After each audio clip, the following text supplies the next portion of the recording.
Bonjour. La dernière leçon concernait l'aoriste. C'était la numéro 27, que l'on peut retrouver dans la vidéo numéro 38. Passons maintenant à la leçon numéro 28, le prospectif.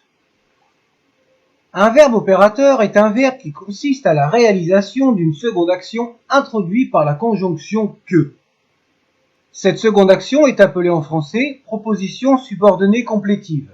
En grammaire égyptienne, on l'appelle prospectif. Dans la première partie de la proposition, nous retrouvons le progressif, c'est-à-dire la préposition er ou er plus l'infinitif. La préposition m n'est pas attestée.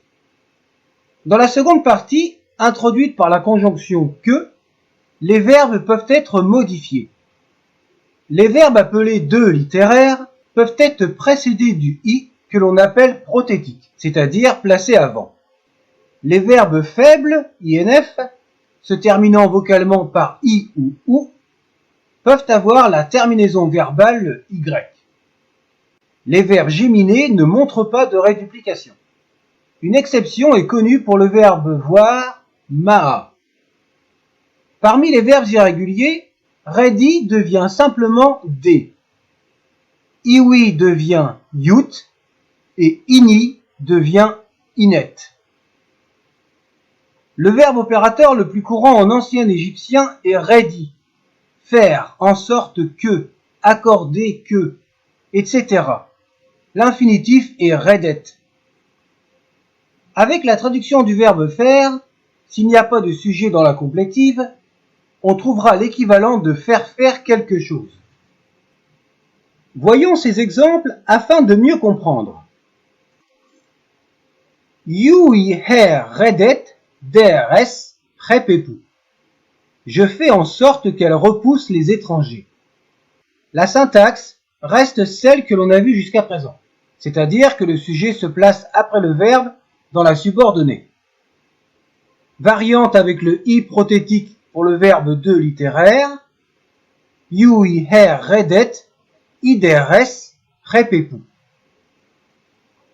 Autre exemple avec un nom comme sujet. Yui her redet der menat repepu. Je fais en sorte que la nourrice repousse les étrangers.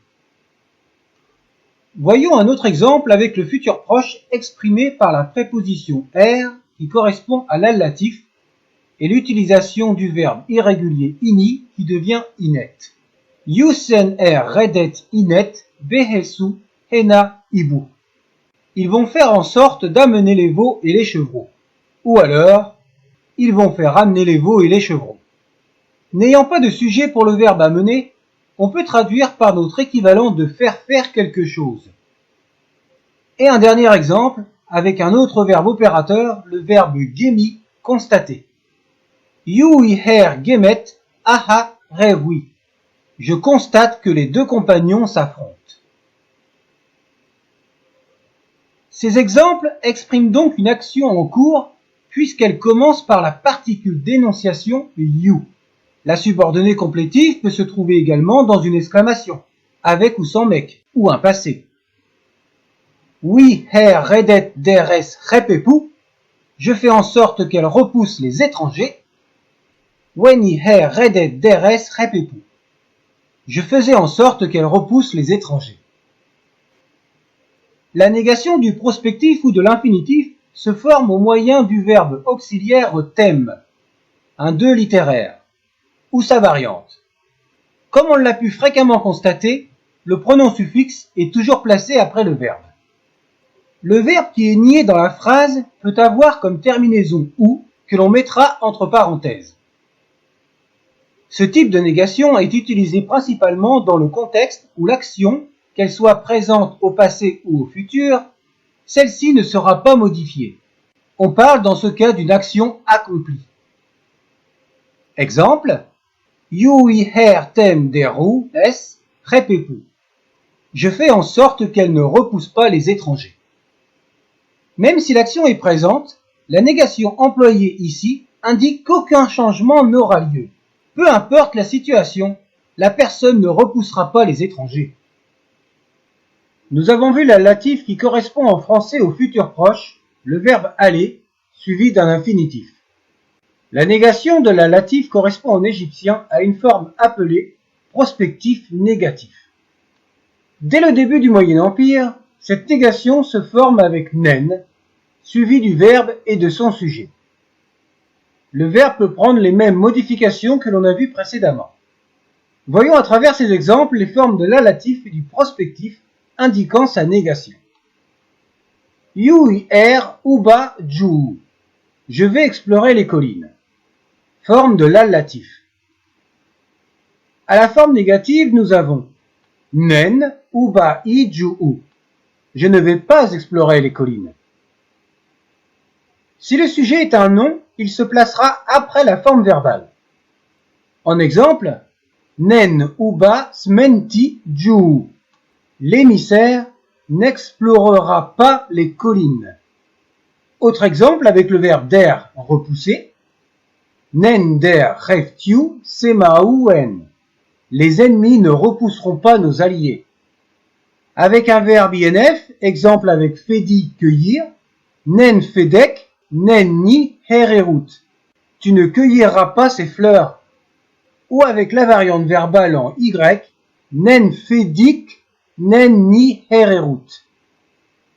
Avec un verbe géminé, kebeb, se rafraîchir, qui devient keb, parce que la gémination disparaît, nen kebek ker mu pef ju, tu ne te rafraîchiras pas de cette mauvaise eau.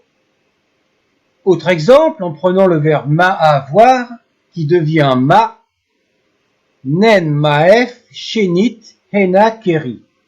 Il ne verra pas la tempête et l'orage. Suivi d'un pronom suffixe, maa peut devenir man. Voyons cette particularité. Nen manef shenit hena keri. Voyons maintenant avec un verbe irrégulier, dit donner, avec le sens de accorder que, permettre que. Nen dei setau reper.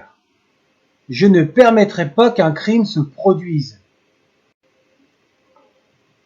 Si le sujet est le pronom indéfini on qui se translittère tout, il peut être aussi abrégé en t avec un ou entre parenthèses et se placera avant le déterminatif. Exemple, nen unem tu shau, on ne mangera pas de coriandre. Ou alors, la coriandre ne sera pas mangée. Si la construction est formée avec un nom introduit par la préposition in, par, la traduction par une forme passive semble évidente. On peut aussi trouver cette syntaxe avec la préposition ma ou d'autres prépositions qui sont spécifiques au verbe. Pour les verbes forts, la dernière consonne radicale peut être rédupliquée. En exemple, nen unem shau in men menet. La coriandre ne sera pas mangée par le troupeau. En variante rédupliquée, nen unemem shau in men menet. Autre exemple avec le verbe nehem qui signifie sauver, en employant les deux prépositions. Nen nehemek inusir. Tu ne seras pas sauvé par Osiris. Nen nehemek ma boutef. Tu ne seras pas sauvé de cette abomination.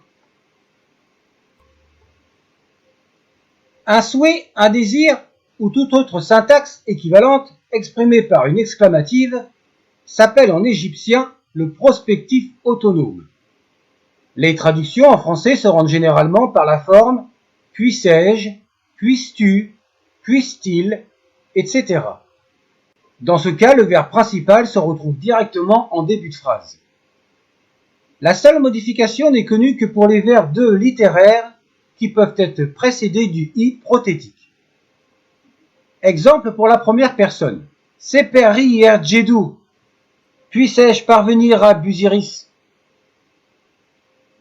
Exemple pour la deuxième personne singulier et pluriel. Pesedjek mu petren pet. Puisses-tu resplendir pendant la fête du Nouvel An?